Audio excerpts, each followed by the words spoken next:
سرعته، لكن مش هي دي لعبته، مش هو ده شيكابالا اطلاقا اللي احنا اتكلمنا عليه الفترات اللي فاتت.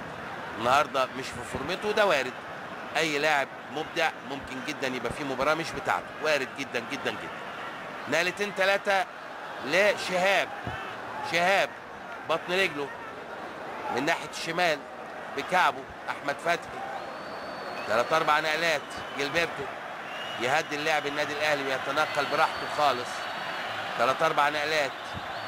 يا ولد ياخدها بركات، حسام عاشور في اليمين شريف عبد الفضيل. عندنا 5 دقايق، انتوا عارفين وقت بدل ضايع.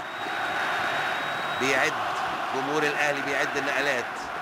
يا ولد جilberto، بركات، جilberto، ارضيه شهاب او احمد فتحي. كل ده نقل للنادي الاهلي، دخله جامده جدا وضربه حره وانذار لشيكابالا. اعتقد اي كلام، اي كلام خالص يعني. ما اعرفش ازاي فرانسيس ده بيلعب في النادي الاهلي، مانيش عارف جه ازاي وفين وليه وبكام. اسئله كتيره جدا. جilberto نقله والثانيه وسيطره للنادي الاهلي، ونادي الزمالك رافض الكلام ده لكن مش قادر لانه بيتقدم وبيفتح مساحات، وده وضع طبيعي جدا. فرانسيس كالعاده